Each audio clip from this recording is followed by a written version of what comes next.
And so I get into the point where I'm thinking about it on a personal level, what I really want to know from these people.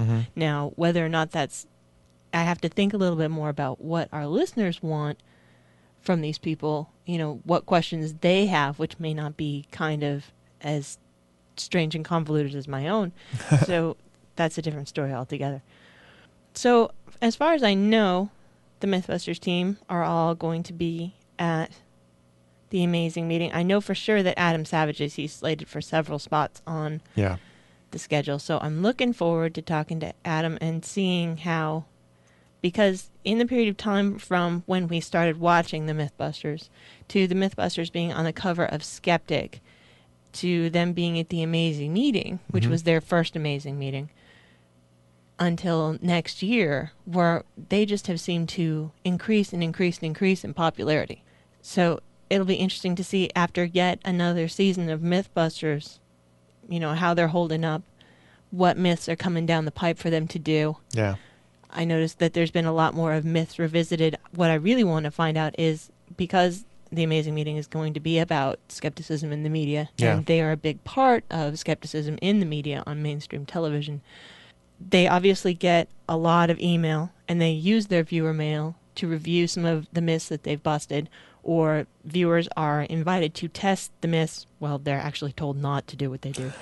But people do, and they send them their results, and sometimes it makes them go back and, retest things, and that's what you do. That's science, and they are not afraid of saying, we need to revisit this, we need to try and do it again.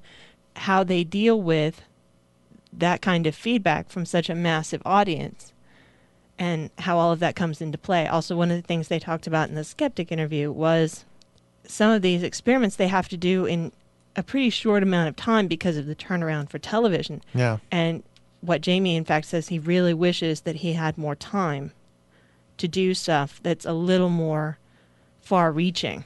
And I think I can totally understand that. So how the media drives them to do things a certain way sometimes, and is that frustrating?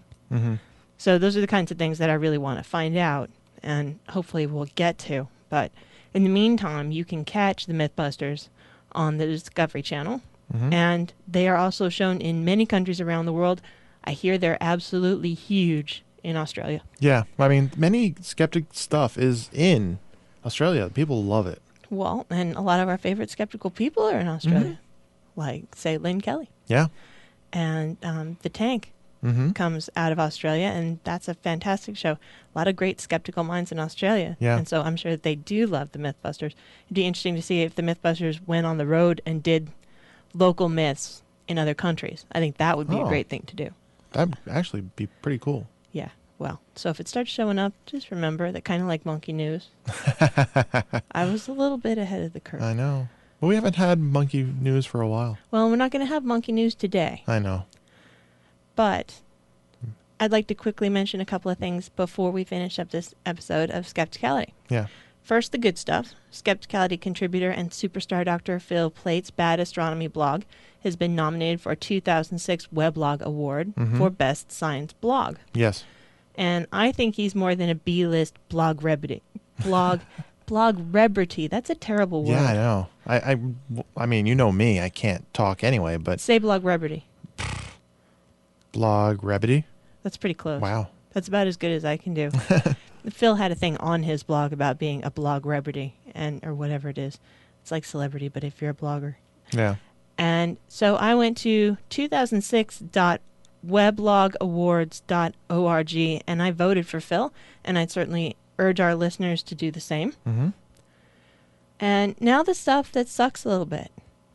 And it was recently brought to my attention that because I'm so out of the loop and out of the world with my own stuff going on, that I had no idea that one of my favorite people on the planet is dealing with a cantaloupe-sized tumor. I know. In his stomach. I know. And unfortunately, I'm speaking of Joe Murphy, part of the Farpoint Media crew, Slice of Sci-Fi, Winging It, and a kick-ass mystic ninja. Yeah. And I know that skeptics and sci-fi geeks and podcasters are the best people when it comes to being there for people who need it. So please be there for Joe. If you listen to the Kick-Ass Mystic Ninjas, you're probably way ahead of me.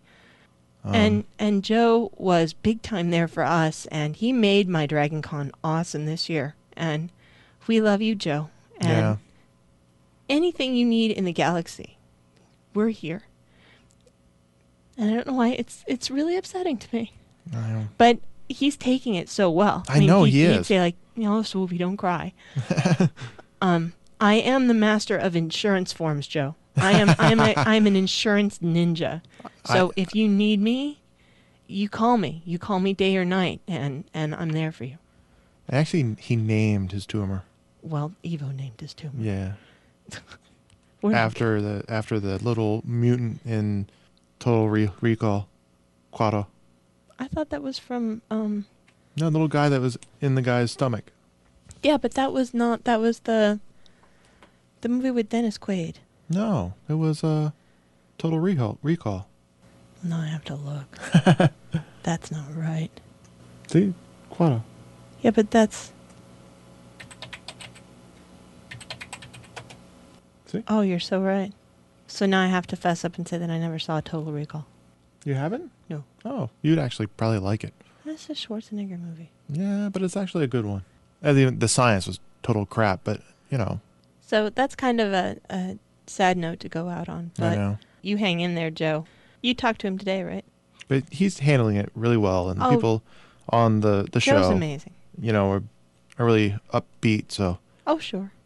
I wish I could give him a hug, but the cool thing is I know all the cool people that are there that can hug him for me. Yes. So, Summer can hug him and Evo can hug him, and I'll see you again soon, and then I'll hug you. Yes.